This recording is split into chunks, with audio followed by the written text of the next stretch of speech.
So this next post is super interesting. This woman is a working woman. She works at the Mustang Ranch.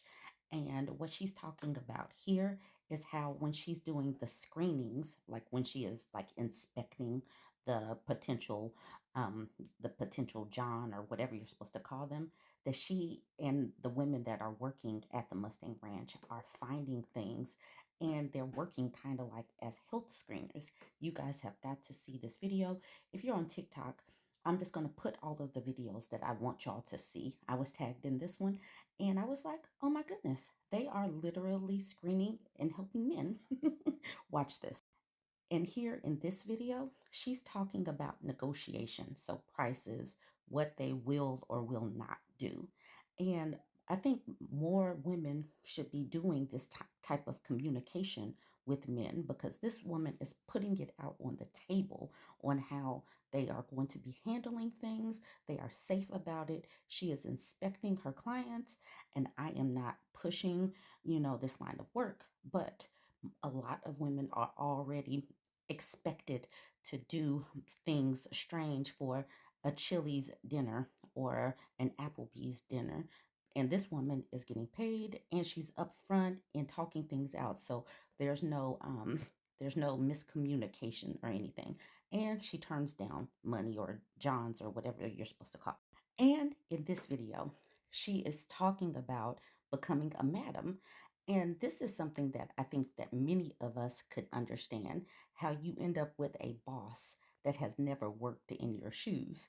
So I know that this might be a line of, a post or a topic that'll have folks clutching their pearls, but I think most of us can understand where this woman is coming from. So, like I said, if you're on TikTok, go ahead and just click into the caption. For everybody else, all of these videos are coming right now. Jump in the comments. Let me know what you think about this one. And don't forget to like, comment, and share. So I'm in a negotiation room at the Mustang Ranch. There is a small couch in here where we sit and talk. This is the room where I ask people, what would you like out of this experience? And they tell me everything that they want to do. And then we talk about budget and price, and we come to an agreement. Or we don't. If we don't come to an agreement, I take them back to the bar or let them out the side door so that they can leave whatever they'd like to do. But if we do come to an agreement, I have to visually inspect them for signs of STD before I accept their payment, and we move forward towards any sort of party. So we have this little station in the corner of the room. This is the lamp that I use to spotlight them, and I just have them drop their pants, and then I will put gloves on. There's gloves of every size in here. You put gloves on both hands because we're going to get all the way up in there. And we even have baby wipes. These are soaked with isopropyl alcohol. The inspection involves getting your gloved hands and this baby wipe in every nook and cranny. And if they flinch because of the alcohol on the wipe, you know that they have an open sore. Now, an open sore doesn't necessarily immediately disqualify you. You can have an open sore in your pubic region for a lot of reasons. Chafing, heat rash, nicked yourself shaving. There's all sorts of things that could be going on. It's just one way that we know to extra look in that nook or cranny. Part of the training that we get when we first arrive and are trained by the madam is to identify STDs, and then we do refresher courses on that over the years. But mainly we are looking for genital warts, genital herpes, because those can be shed via skin-to-skin contact. Only once in a blue moon do people come in here and we have to tell them, hey, look, you have an STD and I can't have any direct contact with you. It doesn't mean that we can't do something for you. As long as you keep all of your clothes on, I can do a toy show for you. All right, the lighting is much better in here. So anyway, when I have had to tell people, hey, you've got something going on and I cannot provide any services to you today, I am direct with them, I'm respectful, and I make sure if they are local, I give them recommendations for a doctor to see.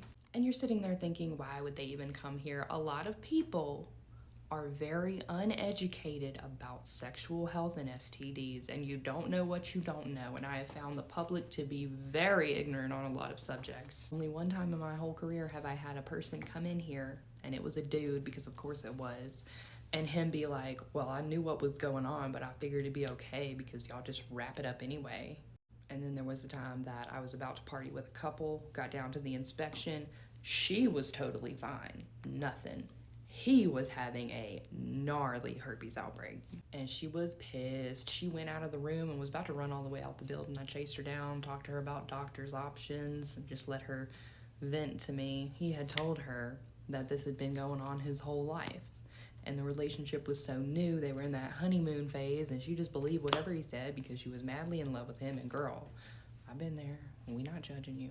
And now you would think it's an awfully precarious situation. You're in that tiny little room and this stranger, and you've asked him to pull his pants down, and now you're all the way up in his business, kneeling down with gloves. I have never had a man act up and like try to shake his shit in my face before. Not ever. They are scared. They're bricking it. They think it's some sort of size test and that we are judging them, and based on whether we like it or not, we don't say no. No matter how big or bad or tough a man has ever acted to me before, when we get in that negotiation room, his fragile ego shows. I cannot tell you the amount of times I've had to tell a man, honey, you are not supposed to have blood in your semen. Or I have to ask them, do you have a third testicle? And when they say no, I have to tell them, your ball's not supposed to be that big, baby. Go see somebody about that. And I know it's not just me, it's ladies in other professions all over taking care of these men out here. I have a longtime regular whose hairdresser urged him to go in and get a dry patch of skin on the top of his ear checked out. And come to find out, he went to the doctor unrelated, but they did his blood work. Prostate cancer. And he never would have caught it that early if she had not been like, you need to go see somebody. Every man that I've ever had to say, hey, I think you need to go see your doctor about this, that, or the other, I'll ask them as well, what does your wife think about this? And every single one of those men has told me that they're divorced, single, never married, whatever it may be, that they don't have anybody at home, basically, no one to notice or tell them about any of this. And they've got this mindset of, I don't need to go to the doctor unless I'm dying. And you know that saying, you can lead a horse to water? We had this house regular, we called him. He would always come here. It didn't matter which lady he saw, but he never went to any other ranch. And he had a hernia, okay? He also had a smoking problem. And he passed away, but the obituary never said. And I just went and asked our parlor host, I said, girl, you think he died of cigarettes or the hernia? And she said, hernia. And I agree with her. And if you're sitting there thinking nobody can pass away from a hernia, yes, they can. And this hernia was every bit as big as a football in his groin. Me and every lady I worked with begged that man for years to go get that hernia seen about. Never did. You cannot be the top knob goblin without schlobbing some knob professionally, and there's just no way around it. By which I mean to say, very respectfully, if you have never been in my position, you have no business becoming my boss. I do not doubt the organization and the expertise of women, but I do doubt the expertise and the experience that someone who's never done my job could give me, because I have to call the madam so often for advice and say, hey, how do I handle this man? How do I handle this situation?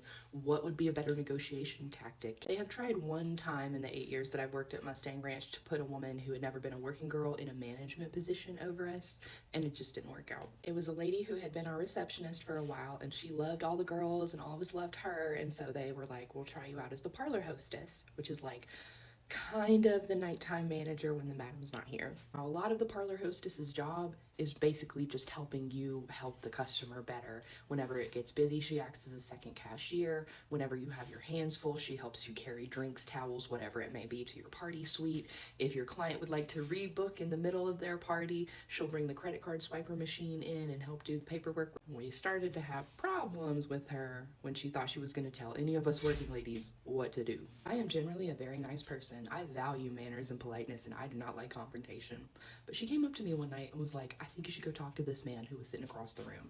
And she didn't know that I had already went and talked to that man and he didn't want me.